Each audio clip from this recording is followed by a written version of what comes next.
Australia کی قومی fit بال team کے اسٹار کھلاڑی ٹیٹی نیگی نے اسلام قبول کر لیا ہے اور ایک ایسا پیغام دیا ہے جو انسان کو سوچنے پر مجبور کرتا ہے، جبکہ اس وقت پوری دنیا کی نظر فیفا ورلڈ کپ پر جمی ہوئی ہے، جہاں فٹ بال کی سنسنی خیز مقابلوں میں ریکارڈز اور کھلاڑیوں کی کارکردگی پر سب کی نگاہیں جمی ہوئی ہیں۔ وہیں ایک بین الاقوامی کھلاڑی کا اسلام قبول کرنا کروڑوں انسانوں کے لیے روحانی مسرت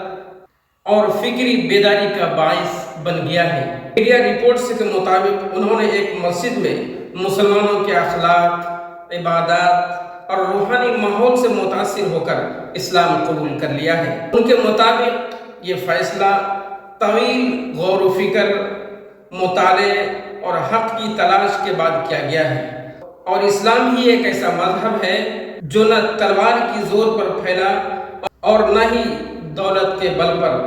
بلکہ سچائی،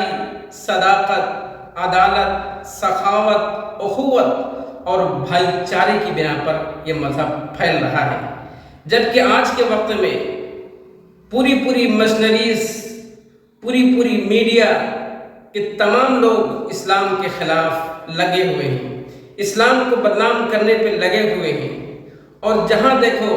مسلمانوں کو پکڑ کر مارا جا رہا ہے، جہاں دیکھو مسلمانوں کو ان کے دھارمک نعرے لگانے کے لیے کہے جا رہے ہیں۔ کس لیے؟ تاکہ ان کے دھرم کو لوگ قبول کر لیں۔ مگر اسلام ایسا مذہب ہے نہ کسی کو اسلام قبول کرنے کی تلقین کرتا ہے اور نہ کسی کے ساتھ زور زبردستی کرتا ہے، بلکہ وہ اپنے اسلام کی دعوت دیتا ہے، اسلام کی خوبیوں کو بیان کرتا ہے، اسلام کا پرچار کرتا ہے اور اپنے دھرم کی اچھائی کو بتاتا ہے، اور اس سے اسلام پھیلتا جا رہا ہے۔ مگر جو لوگ اپنے دھرم کے اندر لوگوں کو زبردستی لانے کی کوشش کر رہے ہیں،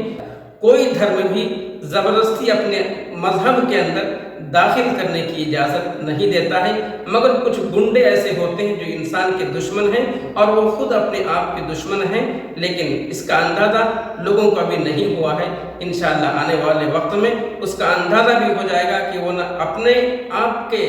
لیے اچھائی کر رہے ہیں اور نہ دوسروں کے لیے وہ اچھائی کر رہے ہیں، بلکہ وہ اپنے آپ کے لیے بھی خرابی کر رہے ہیں، اپنی قوم کے لیے بھی خرابی کر رہے ہیں اور اپنے ملک کے لیے بھی وہ خرابی کر رہے ہیں۔ اس لیے اسلام کو ماننے والوں سے گزارش ہے، آپ اپنے اچھے اخلاق کا مظاہرہ کیجیے، اللہ اور اس کے رسول کی اطاعت کیجیے اور ان کی تعلیمات کو عام کیجیے۔ انشاءاللہ اسلام اسی طریقے سے پھلتا پھولتا اور بڑھتا چلا جائے گا۔